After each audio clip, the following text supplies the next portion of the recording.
Nous assistons effectivement aujourd'hui à un moment que nous sentons solennel, à un moment que nous sentons important.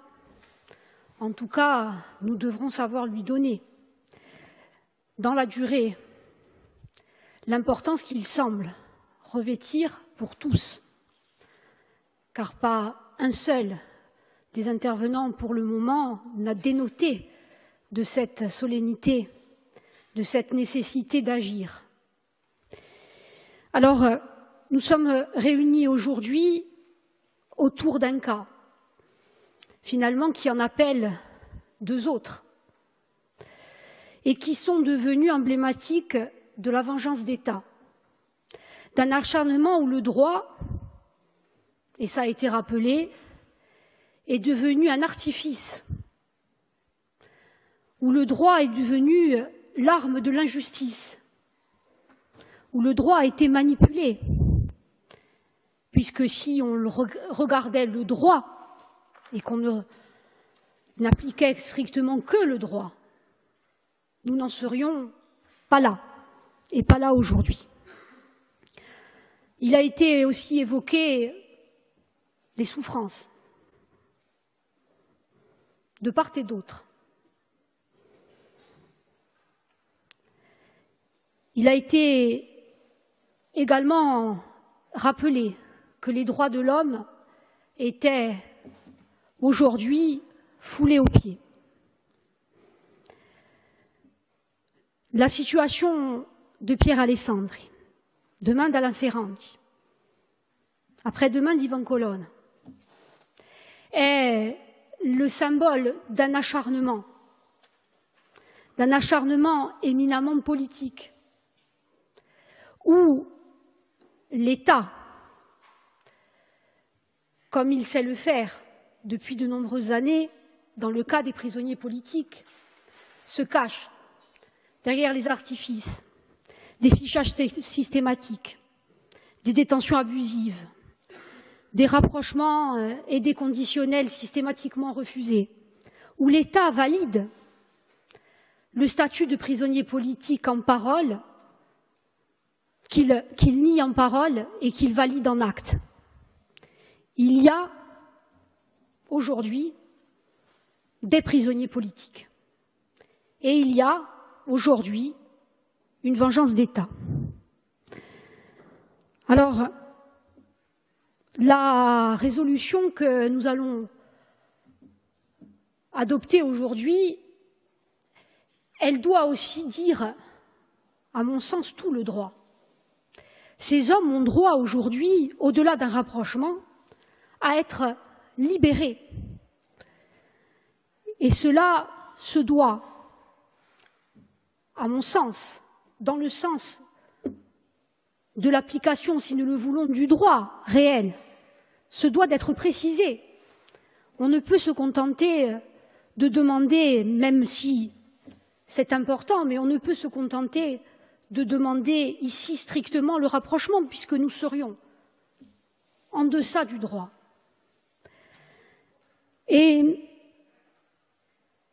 je souhaitais rappeler, pour faire écho à l'intervention de Laurent Marcangeli, que j'ai entendu et que j'ai écouté avec attention.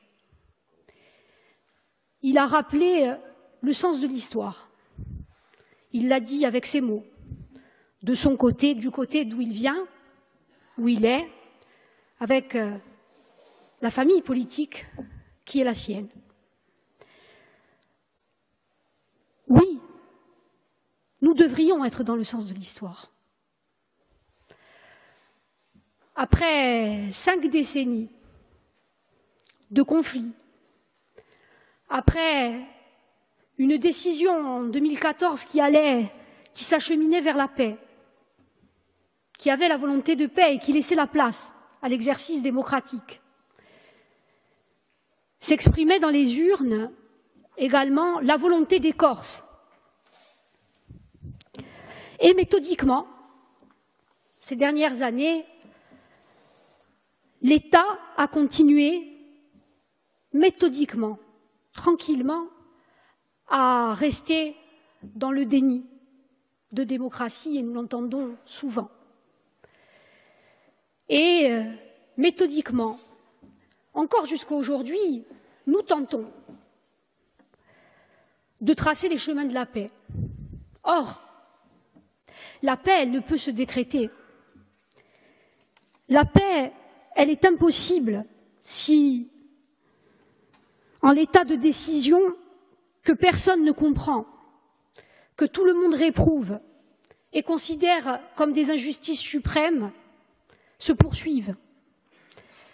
La paix, c'est la reconnaissance du conflit. Et plusieurs exemples ont été pris pour le dire. La paix, c'est d'abord la reconnaissance du conflit. Pour vouloir reconnaître la peine des victimes.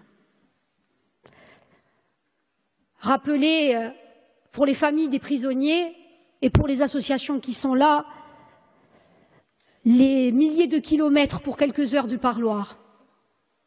Rappeler les souffrances. Rappeler les incidences financières.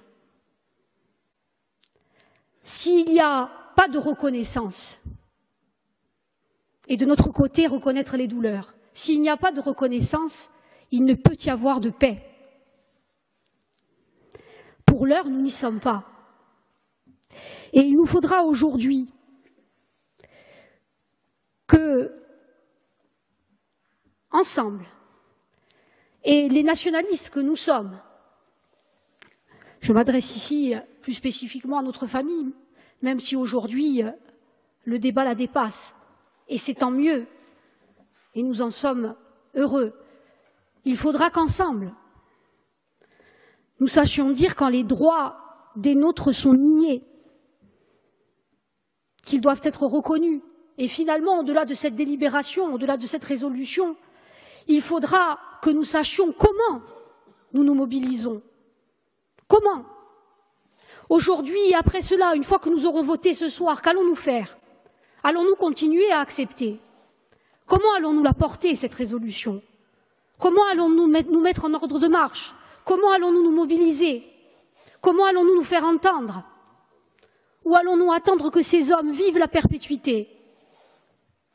Tout comme nos droits, qui sont encore aujourd'hui niés. Comment? Comment nous mobilisons-nous? Comment mettons-nous en œuvre un rapport de force? Comment disons-nous ensemble que nous entrons, que nous sommes dans le sens de l'histoire et que l'État français doit l'entendre? Comment? La seule question qui vaille aujourd'hui, c'est comment, quand nous sortirons de cet hémicycle, de cette solennité donnée aujourd'hui, et elle est importante, et elle doit être saluée, mais demain, comment allons-nous faire? Sinon nous serons désarmés. C'est ça, la seule question qui vaille aujourd'hui, c'est une fois que ce vote aura eu lieu, une fois que ce vote sera intervenu, à la hauteur où on doit le placer, comment allons-nous faire?